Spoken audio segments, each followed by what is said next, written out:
नमस्कार फ्रेंड, कैसे आप सब लोग। पिछला वीडियो जो हमने बनाया था कि सेबी ने नए रूल लाए हैं एफएनओ में जो चेंज किया है, तो उस वीडियो को कुछ लोग समझने में नाकामयाब रहे कि उन्हें लगता है कि हमें अच्छी तरह से उसका एक्सप्लेनेशन करना चाहिए। तो हम उसका एक्सप्लेनेशन करते हैं। आवाज़ मेरी ठीक ठाक आ रही होगी, थोड़ा सा हिल रहा है। तो देखो, होता क्या है कि जब भी कोई पोजीशन मार्केट में बनती है तो उसका जो ओपन इंटरेस्ट है वो हमें दिखाई देता है। अगर ऑप्शन में बनती है तो कॉल और पुट का ओपन इंटरेस्ट जो ओपन कॉन्ट्रैक्ट है उसके आधार पर हम उसको गिनते हैं। लेकिन फ्यूचर में जो भी ओपन इंटरेस्ट बनता है उसका डेल्टा एक होता है, एक ही होता है। मतलब अगर किसी भी प्राइस में 1 रुपए का चेंज आएगा तो फ्यूचर की प्राइस में 1 रुपए का ही चेंज आएगा, उसमें डेल्टा कुछ होता नहीं है। लेकिन ऑप्शन में कॉल और पुट का डेल्टा अलग अलग होता है। कॉल के साइड में एड द मनी का डेल्टा जो होता है वो 50 होता है और पुट के साइड में एड द मनी का डेल्टा 50 होता है।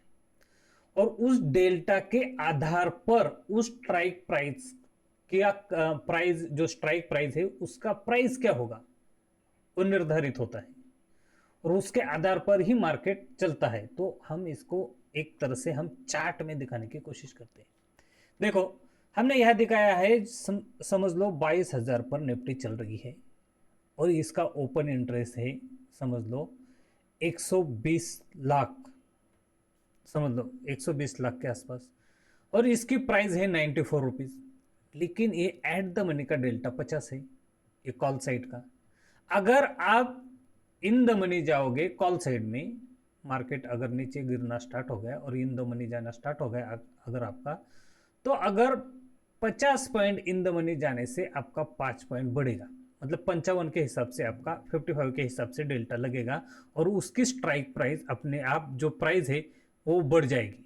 वो ये जो 5% बढ़ रहा है तो उसके हिसाब से स्ट्राइक प्राइस बढ़ जाएगी। स्ट्राइक प्राइस का जो प्राइस बढ़ जाएगी ये डेल्टा के आधार पे। अगर आप आउट ऑफ द मनी जाओगे, आउट ऑफ द मनी जाकर कोई चीज़ बाई करते हो, तो समझ लो अपने इधर 22,250 पे अगर कॉल को बाई किया तो उसके प्राइस कम है। क्यों कम है? क्योंकि उसका डेल्टा ही कम है तो प्राइस कम है। अगर यहां से ऊपर बढ़ने के लिए 25 का डेल्टा है, जब 100 पॉइंट मार्केट बढ़ेगा तब ये उस प्राइस में 25 रुपए ऐड होंगे। मतलब यहां से प्राइस आगे 100 पॉइंट जाएगा तब उसमें 25 रुपए ऐड होंगे, याद रखना। लेकिन यहां से अगर 100 पॉइंट मार्केट आगे गया तो इसमें 100 पॉइंट आगे गया तो 50 रुपए ऐड हो गए। लेकिन इन द मनी जब हम जाते हैं तो उसका डेल्टा बढ़ता जाता है और वो एक तरफ फ्यूचर की तरफ वो डेल्टा बढ़ता है। और इन द मनी हमेशा 1 रुपए को 80 पैसे, 1 रुपए को 20 पैसे, इस तरह से उसकी प्राइस बढ़ती है। सेम पुट साइड में भी ऐसा ही होता है। इन द मनी का डेल्टा ज़्यादा होने की वजह से उसकी प्राइस हमेशा उस हिसाब से बढ़ती है और आउट ऑफ द मनी का डेल्टा कम होने की वजह से उसकी प्राइस उस हिसाब से बनती है। तो होता क्या है, नए ट्रेडर को पता नहीं चलता है।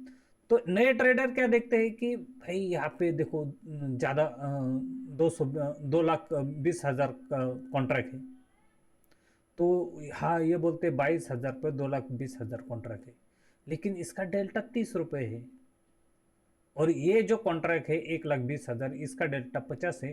तो जाहिर है ये जो डेल्टा है इस प्राइस से भी ज़्यादा इसका डेल्टा है। मतलब इसके 94 रुपीज़ पे इसने सेल किया है, इसने 30 रुपये पे सेल किया है। ये 94 का डेल्टा 50 है और ये 30 रुपये का डेल्टा 30 रुपये है, 30 पैसे है। मतलब 1 रुपये के ऊपर डेल्टा नहीं जाता है। 0 से 1 रुपये तक, 1 रुपये के ऊपर अपना जो भी स्ट्राइक प्राइस चेंज होगा उसके हिसाब से आपका प्रीमियम भी बढ़ेगा। तो कभी कभी आप आउट ऑफ द मनी जाके बाय करते हो या सेल करते हो और आपका प्रीमियम बढ़ता ही नहीं, तो वो डेल्टा के हिसाब से नहीं बढ़ता है। तो आप जो मार्केट में कुछ जो बड़े बड़े इन्वेस्टर होते हैं वो क्या करते हैं कि आउट ऑफ द मनी जाके बहुत बड़ी मात्रा में कॉन्ट्रैक्ट बाय या सेल करते हैं। और इससे होता क्या है कि सामने वाले को लगता है कि कॉल साइड ज़्यादा कॉन्ट्रैक्ट सेल है इसलिए मार्केट इस साइड में जाएगा, लेकिन उसी टाइम पे अगर एट द मनी में पुट साइड में ज़्यादा कॉन्ट्रैक्ट सेल हो गई है पुट मनी में, तो इधर हमें दिखेगा 2 लाख 3 लाख, और इधर भले ही आपको 1 लाख दिखेगा, लेकिन इसकी प्राइस अगर 30 रुपये रहेगी और इसकी प्राइस अगर 100 रुपये रहेगी, 99 रुपीज है, और यह कॉन्ट्रैक्ट ज़्यादा सेल हो गए, तो इस स्ट्राइक प्राइस से ज़्यादा इस स्ट्राइक प्राइस के कॉन्ट्रैक्ट की वैल्यू रहेगी। अगर मार्केट इन लोगों के खिलाफ जाने लगा तो इनकी प्राइस इन द मनी हो जाएगी और ये लॉस में आना स्टार्ट हो जाएंगे। इसलिए हमेशा ये यहाँ जो भी ट्रेडर अपनी पोजीशन बनाता है वो बड़े ट्रेडर रहते हैं, वो बहुत शातिर लोग रहते हैं, उनको पता है कि हम इस जगह पे मार्केट नहीं जाने देते। जब हम मार्केट में पोजीशन बनाते हैं तो हम खाली ऑप्शन में बनाते हैं, लेकिन उनको अगर मार्केट ऊपर लेके जाना है तो पहले वो ऑप्शन में पोजीशन बनाएंगे, फिर मार्केट में बाइंग करेंगे। याद रखना, वो इसलिए ऑप्शन की पुट साइड में पोजीशन बनाते हैं, उनको बाय करना होता है मार्केट में, मार्केट को ऊपर लेके जाना होता है, इसलिए वो पोजीशन बनाते हैं। अगर उनकी कॉल साइड में पोजीशन ज़्यादा बढ़ गई तो इसका मतलब है अब ये मार्केट में बेचेंगे अपना माल, तब जाके उस साइड में बनाएंगे। लेकिन वो जिस प्राइस पर ये स्ट्राइक प्राइस पे बनाएंगे तो वह स्ट्राइक प्राइस तक इस कॉन्ट्रैक्ट को लेके जाते हैं। समझ लो उन्होंने इन द मनी जाकर ज़्यादा कॉन्ट्रैक्ट सेल किए हैं, तो समझना मार्केट ये वहां तक लेके ही जाएगी। सेम यही जो तरीका है, उन्होंने जो ऑप्शन का जो MWP कुछ बैंड में आते हैं कुछ बड़े बड़े स्टॉक, तो ये बड़े बड़े स्टॉक समझ लो सवेरे सवेरे उसकी लिस्ट आ जाती है कि ये स्टॉक ऑप्शन एंड फ्यूचर में बैन आ गया। तो ये उसी स्टॉक में जिस स्टॉक में इनको लगता है कि ये मार्केट गिरने से मेरा स्टॉक गिर सकता है, मेरा स्टॉक में कुछ खराब न्यूज़ आई है, इसके वजह से मेरा स्टॉक गिर सकता है, मतलब प्रमोटर भी करता है कभी कभी ऐसा, छुपा के करता है कि वो बड़े बड़े इन्वेस्टर करते हैं, तो उनके स्टॉक को बैन में लाने के लिए आउट ऑफ द मनी जाकर ये बहुत बड़ी मात्रा में पोजीशन बनाते हैं। तो आउट ऑफ द मनी की प्राइस कम होने की वजह से पोजीशन ज़्यादा बन जाती है, वहाँ पे बाय की पोजीशन बनाते कभी कभी आउट ऑफ द मनी जाके बहुत बड़ी बड़ी मात्रा में। तो उस टाइम क्या होता है 95 के ऊपर अगर इसकी कॉन्ट्रैक्ट की साइज हो गई, मतलब उसके थ्रेशोल्ड के ऊपर चली गई, तो वो बैन में आ जाता है। अगर मार्केट उसका स्टॉक बैन में आ जाएगा तो उस टाइम पे हम उसमें ऑप्शन या फ्यूचर में पोजीशन बना नहीं सकते, अपनी बनाई हुई पोजीशन खाली कट कर सकते हैं। तो इससे क्या होता है, बहुत लोग क्या करते हैं, अपने पास मार्केट में कुछ सेल करने के लिए उस स्टॉक के ये नहीं है, समझ लो हमें लगा है कि मार्केट नीचे जाएगा, लेकिन हमारे पास उस स्टॉक ही नहीं है उसके बेचने के लिए, तो हम उसका फायदा नहीं उठा सकते। लेकिन हम क्या करते हैं, फ्यूचर में सेल करते हैं या कॉल में उसको सेल करते हैं, तो इससे हमें फायदा हो जाता है। लेकिन ये कॉल और फ्यूचर में बैन में आने के वजह से हमें सीधा कैश में सेल करना पड़ता है, और हमारे पास कॉन्ट्रैक्ट ही नहीं है तो हम ओवरनाइट लेके नहीं जा सकते। इस बात को याद रखें, हमें दिन में ही सेल करना पड़ेगा और दिन में ही उसे वापस खरीदना पड़ेगा। लेकिन अगर आपको बाय करना है तो आप कितने दिन भी बाय कर सकते हैं, तो बाय करने के लिए ओवरनाइट बाय कर सकते हैं, सेल करने के लिए ओवरनाइट सेल नहीं कर सकते, इसलिए आपको फ्यूचर और ऑप्शन का सहारा लेना पड़ता है, और ये फ्यूचर एंड ऑप्शन में ही बड़े कॉन्ट्रैक्ट बनाकर इसको बैन में लाते हैं।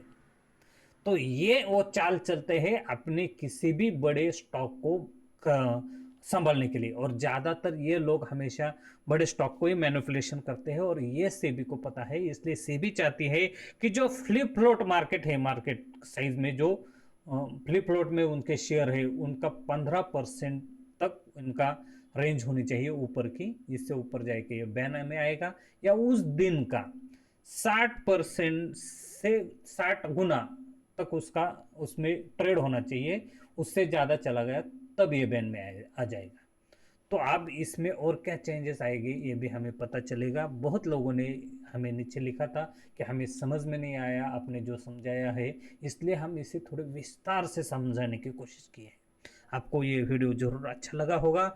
और इसमें एक और ये आया है कि अगर टॉप के 3 शेयर है और उस शेयर की अगर उस इंडेक्स में इंडेक्स में भी चेंज आने वाला है ना, तो इंडेक्स में कम से कम 14 स्टॉक होने चाहिए, और 14 स्टॉक से कम अगर स्टॉक हो तो उस इंडेक्स को शायद वो बैन करेंगे। लेकिन अब निफ्टी बैंक निफ्टी है तो उसमें 2 और स्टॉक ऐड किए जाएंगे, क्योंकि उसके 12 स्टॉक है, उसमें 14 किया जाएगा।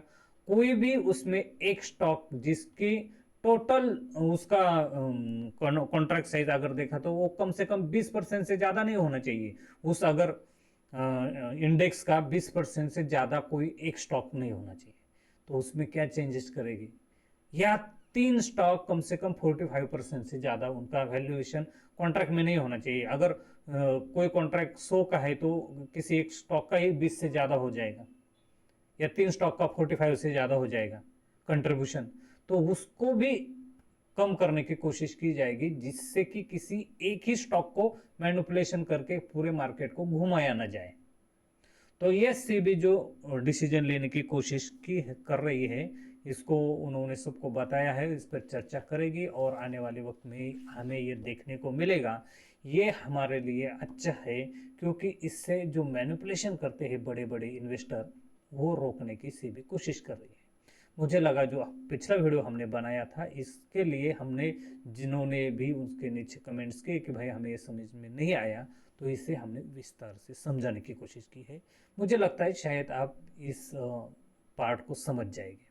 अगर फिर भी आपको कोई क्यूरी रहेगी तो आप ज़रूर इसमें कमेंट्स करें, हम उस पर वीडियो बनाने की कोशिश करेंगे। वीडियो अच्छा लगा तो भाई लाइक ज़रूर करें, शेयर भी करें। Thank you, take care, bye bye.